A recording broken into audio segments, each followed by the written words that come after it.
Welcome to The Healthy Hustle, hosted by us. Our hope for this show is to create something we didn't have during the come up.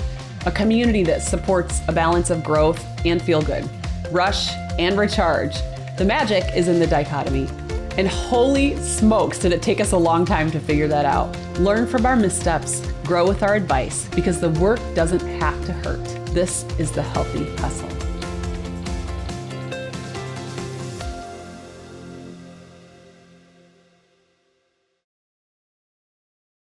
Welcome back to The Healthy Hustle. We're your hosts, Mary Beth and Mandy. And we would love to jump in this week with just kind of talking a little bit about why we named the podcast The Healthy Hustle. Right. I feel like The Healthy Hustle, we're saying oxymorons almost, right? Yeah. Yeah. And we actually really struggled with this name because there's such a stigma around the word hustle. Right. Totally. And I feel like we've been kind of in leadership, in business long enough that we lived through the period of time that was, I guess, would you say hustle culture, really? Hustle, boss babe culture, completely. Yeah, exactly. And we lived it. We lived it. And I think at the time there was a piece of it that was like empowering, right? It was sure. like, you can do this. And like, just kind of this, like, I don't know, this forward motion that was powered behind it. But then I also think people really started to value things like team no sleep, like just pushing so hard and forgetting about taking care of yourself, not having any boundaries. And that was worn like a badge. That was kind of my experience. The harder you worked, the less you slept, the bigger and larger your badge was. Absolutely. Yeah. Yeah. And so I think there was like this pendulum swing that then happened, right? So the pendulum swung over to boss babe, let's hustle, let's, all this stuff.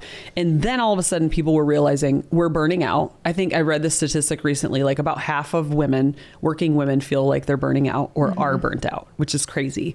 And so people are like, forget it. I don't want to do that anymore. So you saw people abandoning dreams, abandoning, careers, abandoning businesses that they'd started, whether on the side or it was their whole deal, and kind of like leaving it behind, right? And you saw this whole like trad wife thing, if I can call it that, where it was like, now we're swinging totally the other way.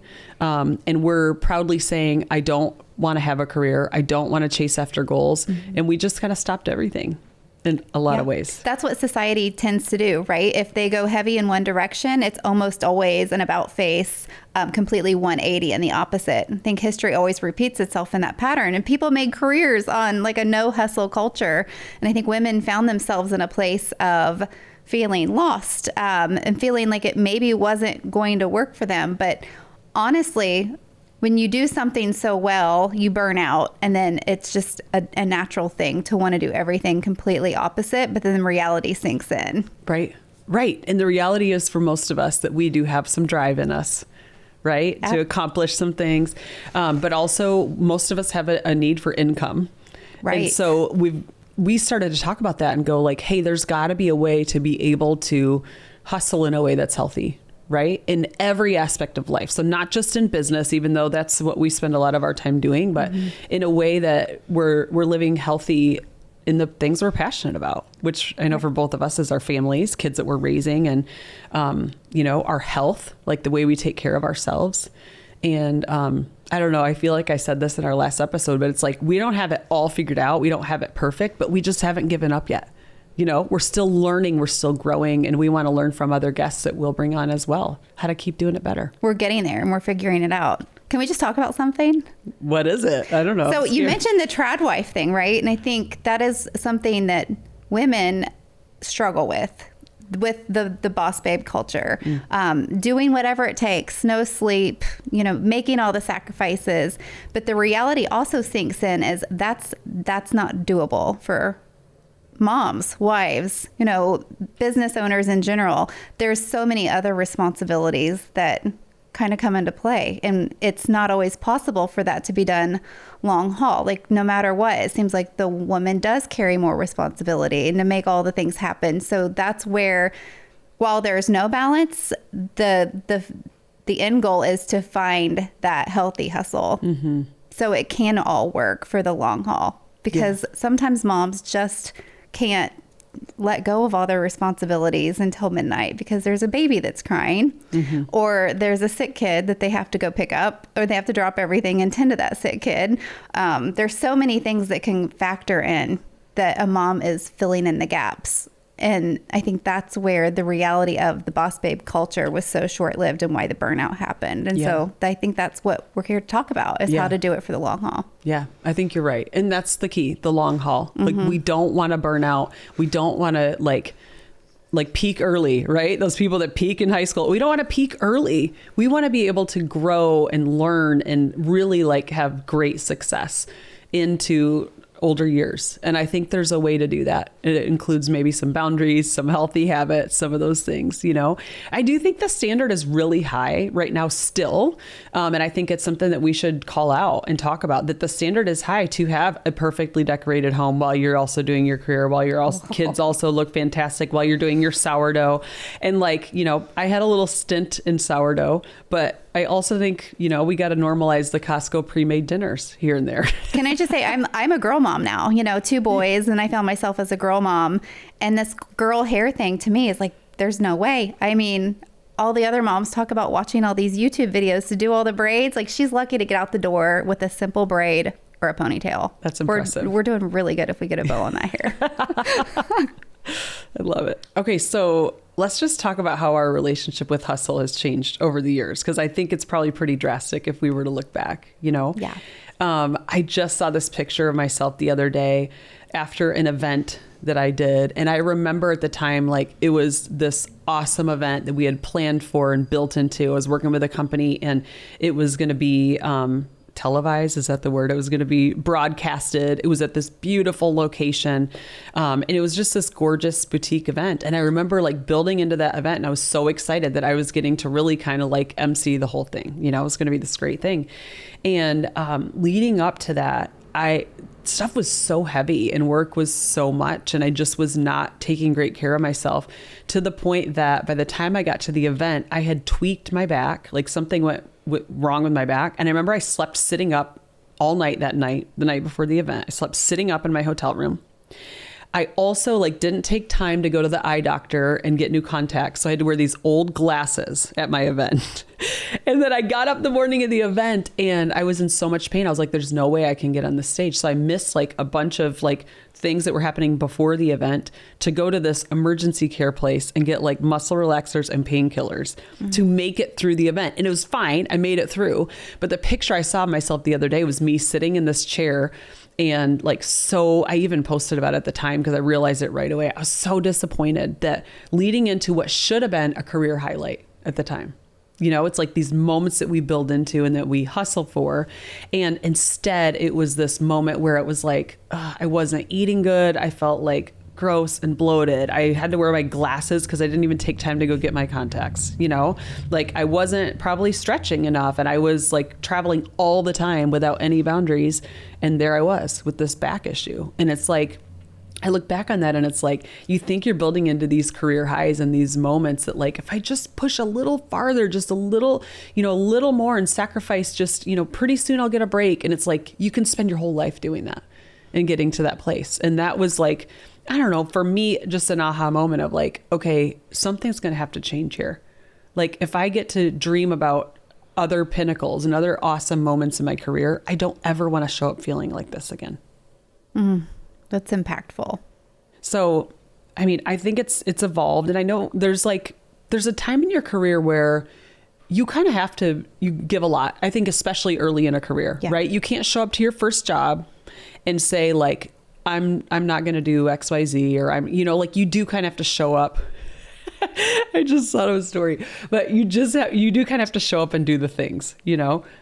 So just really quick side story. One time I was doing a corporate turnaround with a company, and we had to go into an office and let like 10 people go in one single day. And I remember this really young guy that showed up, or we called him into the office. He didn't know this was happening, and he had his AirPods in. Did I tell you this before? Oh my gosh. He literally had his AirPods in when we were having to let him go. And it's like, there's a time when you're young to like, just kind of follow the rules. Okay. And just like go with it. But it's important to have boundaries, I think, all along the way. And obviously that that gets more and more important as time goes by. So totally. I think it's so funny to think about things that we used to do that we maybe wouldn't or physically couldn't do anymore, right? You mentioned your story of going and letting several people go. It makes me think back to something that I did in my, I probably late 20s. And I was supposed to go and support on my way to the next promotion, I guess. It was my role to step in and help support a leader that was in a transition of letting half of her team go. So I was supposed to be in Kansas City, lived in Illinois, had a flight out of Indianapolis. The interstate was closed. And I thought, there's no way I'm missing this. So the interstate was closed. I pull up to the airport just as my plane is taking off, and I knew exactly what I needed to do. Like, I literally rented a car and then I drove back through the opposite direction. I didn't even tell this person until the night before. I said, I'm driving. You don't need to pick me up at the airport, but I will meet you at the hotel. And I literally drove all through the night, slept 2 hours, and showed up so I could support that transition. And I think back to all those sleepless nights and how thriving on 2 hours, 4 hours sleep for years and years and years, and you just get to a point where you physically can't do it anymore. When you're grinding from dawn to done because your vision demands it, your body needs more than motivation. It needs real health infrastructure. That's why the Healthy Hustle is powered by Immunotec, a leader in immune health research for over 4 decades. With patented science focused on glutathione production, the body's master antioxidant, Immunotec delivers clean label, vegan-friendly support for your immune system, energy, recovery, and overall performance. So whatever your training session, pitch meeting, or creative sprint looks like, trust your body to keep pace. Because the hustle doesn't wait and your health can't either. Visit Immunotec.com and take command of your immune advantage. Immunotec, the science of living better. Yeah, I remember when I stopped taking early morning or late night flights anymore. Oh, those were torture. Yeah. Like, I just would do those forever so that I would be gone from home the least amount of time as possible. And I still try to do that on a trip. But I got to the point where I'm like, sleep is so valuable to me. Like, I have to keep that peace. Even if, like, I have to go in somewhere a night before instead of morning of or something like that, I'll usually You're good at make that choice. You are really good at that. I need to do better with that because that is one of my challenges still to this day. But it's, you sometimes are doing all the things to get ready to leave as a working mom if you have to travel. And it can be 1, 2 o'clock in the morning before you have everything ready for the week. And then you have to be at the airport at, 5 a.m. for a 6 a.m. flight. Yeah. But I think part of that is, like, we have to learn to let some things go. Oh, so true. Like, I remember when I think it was our 3rd kid. That obviously was a big turning point for me, but we had our 3rd kid. And I remember I was like, how in the world do I keep up with this house even in the midst of everything? And I Googled, once you have 3 kids, like, how do you keep a clean house? And it was like this article that came up and it was like, this is what you're going to do if you have 3 kids and you want to keep a clean house. And I was like, great. And I clicked on it and it just said really big, lower your standards. And I was like, what? I thought you were going to give me the magic formula. But the reality is, like, some stuff has to be let go. I mean, at our house, like, we have 3 teenage boys and a 9-year-old. So, like, our kitchen will be clean at the end of the night. We've had dinner. Everything's done. I will wake up every single morning and there's still some kind of dishes in that sink. And I'm not willing to stay up and be the last one up to make sure that doesn't happen, So you just got to let some stuff go. It's true. It's totally true. I feel like there's some things that are not worth the energy. And I think, maximizing your productivity windows. I don't know about you, but for me, can get really hyper focused and super productive in short periods of time, but I don't handle lots of distractions really well. I know some people really do really great with multitasking. That is not me. If I'm multitasking or I have lots of things distracting me, I'm like completely like a squirrel, but I can get really hyper focused and insanely productive. I think people might call that ADHD. Oh, maybe. Never been diagnosed. But I know that about myself, right? And so it's just knowing when those windows are and then making sure that you're not doing things that are menial during those windows where you actually can be intensely focused and intensely productive. Mm-hmm. Yeah, I think that's huge. I mean, you and I have both been in roles that have been very meeting heavy.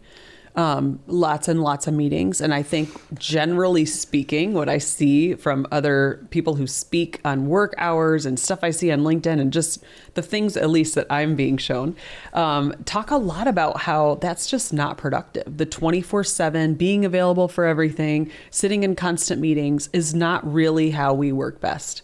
And from your employee or from your own productivity, you actually get more in those spurts like you're talking about, and really managing not just your time, but your energy. And when am I the best? And let me do the hardest, most creative tasks during that time.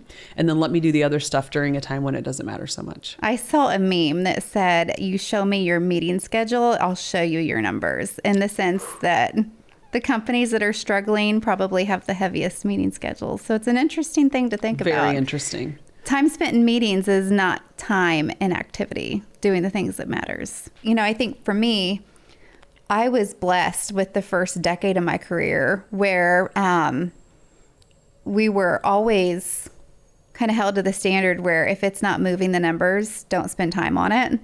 And so, you know, then as an entrepreneur, I was able to take those skills that I learned in corporate and apply them, and it worked really great. And it was really interesting to find, after almost 2 decades of doing what I do and doing it well, to find myself on the other side of it, where I had less time for creativity, less autonomy, less decision making. And so that was a place that I had never been in, because I felt like I had worked with lots of great leaders, under the idea of, I can call you and you're at the pool, and as long as your numbers are fine, I don't care. You're doing what you need to do. You find a way to do it that works for you. So I had to find myself setting those expectations early on, with having those conversations before accepting the task or the project, and just saying, this is how I work and how I work the best. And sometimes you find yourself in those situations where it's just still not a fit. And I think that the confidence of knowing that you're aligned or you're not aligned, you have to know if that's going to make you happy, because if it's not making you happy, then you have to know that it's time to maybe find something that's a better fit, find a role that is more aligned. Yeah. I think that's a great point. It depends on the company culture too, right? Like, you walk in some places and you got to take a minute to figure out what the lay of the land is. If everybody's on meetings all the time, you might have to do that for a bit before you either pay your dues in that, or you get to the point where you feel like now is the moment. I'd like to say, hey, I've been looking at this for a little while, and I'd love to not do this. I'd love to not be in those meetings. And I think, especially if you're in more of an entry level position or you're still moving up in your career, I think it's, the best way to approach that would be, and you and I both, we have examples of this, but like going to whoever is giving you tasks, your boss or whoever, and just saying, hey, I'm in these meetings today, so that's going to, knock this priority down. Are you okay with that? Right. And so being able sometimes just to make it real for them to go like, hey, I've been asked to, deal with these 3 priorities, but now I just was added into a new IT project that's an extra 20 hours a week, which has happened to me before. Like stuff like that that's thrown on your plate, and you're like, that's going to take my eye off of this. Are you okay with that? And many times that's the wake up call a boss needs to go, that's going to affect my KPIs. That affects everything, the whole team, EBITDA, it affects everything. So no, we don't want to do that. And so I think there's ways to like bring that up and discuss that. And some cultures are way more amenable to that than others. I think it's a great thing to discuss, because so often there are times when meetings are just part of it, and then you're expected to fill in the gaps, after 5 p.m. Right. So then you end up finding yourself really with 2 full calendars of workload. So yeah, I mean, great point. I think the other thing is companies they've always done it that way. And so they just keep doing it. I mean, I remember going into situations and saying, what is the purpose of this meeting? And I was not everybody's favorite person in that moment, but I stepped into a meeting and I'm like, what is the purpose? Like, what are we supposed to come out of this meeting with? And that particular meeting, it was like, oh, actually, we just get on and work together on Zoom for an hour. And I was like, gotta go. Right. Not that community is not important. And I get it. When a lot of people are remote, like sometimes you do want to connect. So I'm not saying that's not valuable, but I think it is important, maybe even quarterly, to go back and go like, what's the purpose of all these regular meetings? Are they moving the needle or are they not? And give your people their time back if they aren't. Well, and you talk about Zooms. I think it's interesting because as Zoom has become really popular and easy, it seems like that might be impacting calendars. Would you agree with that from your experience? Oh, yeah. Yeah, for sure. I've seen quite a few articles on that, what I think is really fascinating, because Zoom is easy and accessible. More things are being on the calendar than if, in a traditional setting. Mm-hmm. Well, if you think about a phone call, can happen in 2 seconds to make a quick decision with somebody. As soon as you get on Zoom, it just gets longer immediately. Right. Quick phone call, voice message, text can usually resolve it. Mm-hmm. Or this meeting could have been an email. Totally the best. Okay, so let's kind of put some framework behind what we're talking about and just think about how things have evolved, and maybe kind of like old model, new model, like what kind of was and what seems to maybe be working a little bit better now. So the first thing that comes to mind is in the workplace. And, it kind of used to be your choices were, you can work or you can be a mom. But now it seems like we're seeing more integration. It's like, how do you do both and do it well? Is that what you're seeing? Yeah. And I think that's something I was blessed to be with a company for the first decade of my corporate career that really championed that in a lot of ways. While there was still just a little bit of expected separation of the time, I still did feel like empowered to be able to be a mom. Like I remember taking my 3-year-old with an ear infection to one of my meetings on my lap, and it was completely fine because I just said, hey, my kid's sick. He can't go to school, but I'm still having my meeting, But I've also seen women struggle through that over the years, like feeling, just like my example of working for somebody that said I couldn't take a day off of work to stay home with my sick kid, right? So I think while I was brought up with that balance and that expectation because the company really championed women, I don't think that's what society got to experience as a whole. Yeah, I would agree. It blew my mind not too long ago when I really thought about it and realized that like the 1950s housewife started around that time. Like women have always, I literally Googled the other day, did Jesus's mom work? Because it just makes me think about how long has this been going on? Because I think in our minds, we're like, oh, this is really hard to do this because we're the first ones having to sort of figure it out. And which I know both of our moms worked and did all of the things. So we're not the first ones. But when I think back to that and I think this has always been a thing. People have always had to figure out a way to provide for their families. And it was like everybody throw in, everybody help and make it work. And so I think if anything, it's almost like just us saying out loud what's been true all along. Like this is a need and let's figure out a way to do both and do both well. I think it's like 70% or something now of moms work. So it's a normal thing. And I don't want to leave out the dads that are listening too, the guys that are listening. There's a lot of guys who take a really active role in raising kids. And it's a balancing act for sure. But I think it's possible to do both well.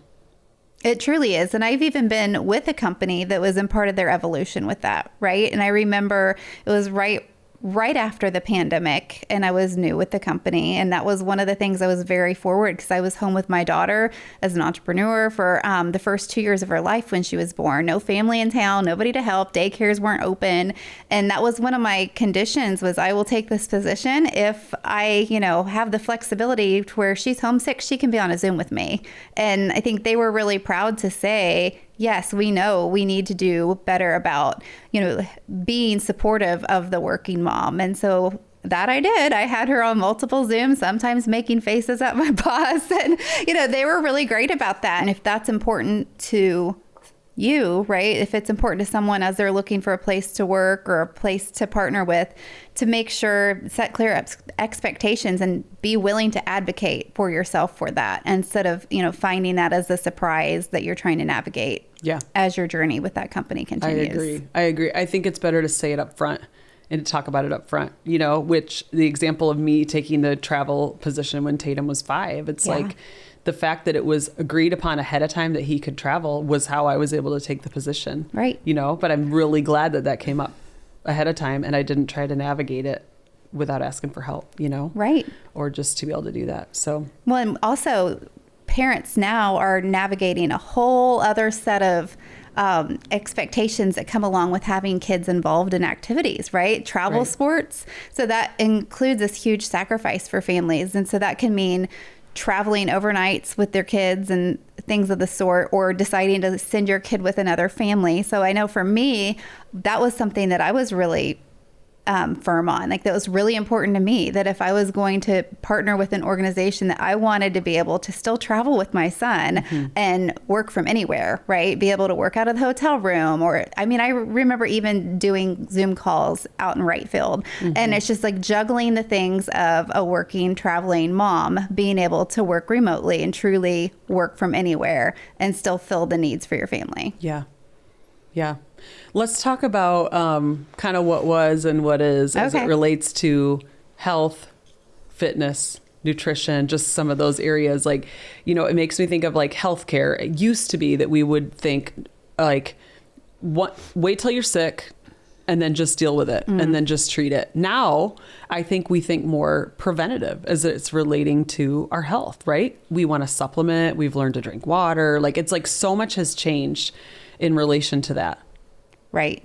Right. And I feel like there's always that healthy balance. That when I was just talking with a young girl the other day, and I was like, do not go on a diet.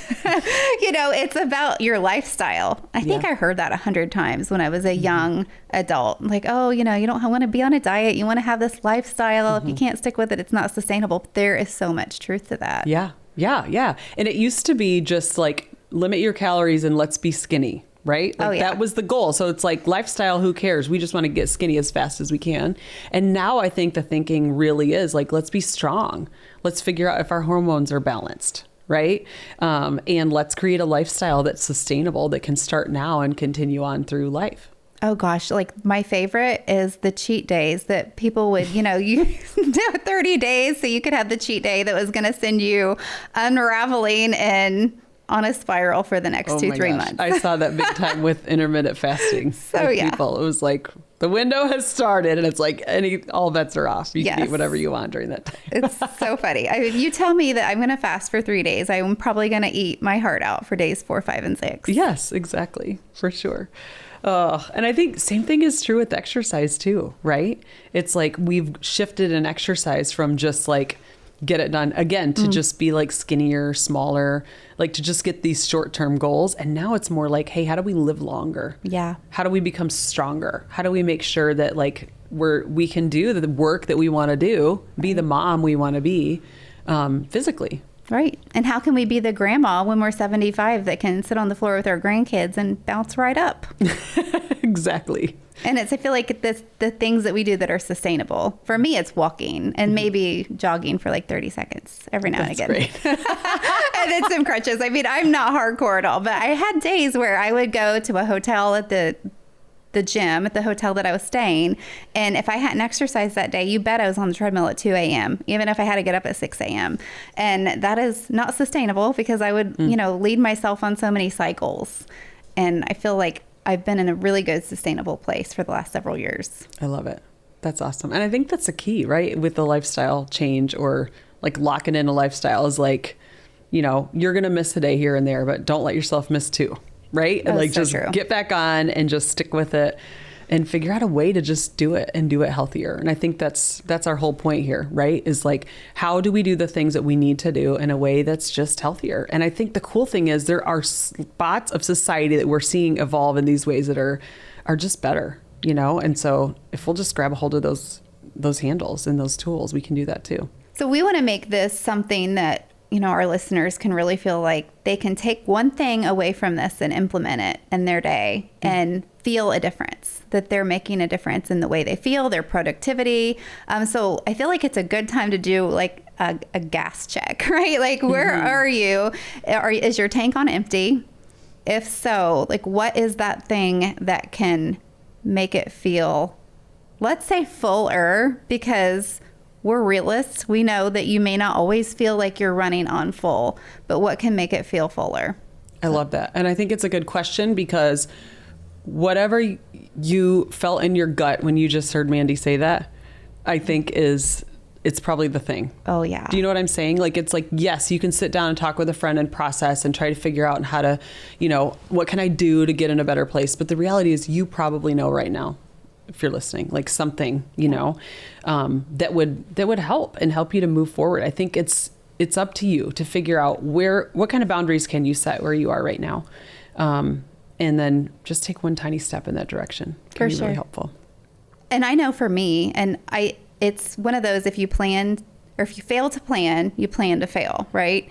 And so even if it's on a Sunday, knowing what that week looks like, if I don't get time in my own brain space to really think about how things should go and flow, then no matter what happens that week, I'm always feeling behind or I'm lacking productivity. Even if I'm checking all the boxes and making all the meetings and doing all the things, if I haven't had time, even if it's 20 minutes, to really get in the brain space to think, okay, what are the main things that need to be accomplished, and like, what do I need to do to make sure they happen? Like, that processing, that thinking time is so critical for me. And I know for me, if I don't have that, then I'm going to be on E. No matter how much sleep I get, no matter how much I do, I will always feel like I'm behind. Yeah, makes sense.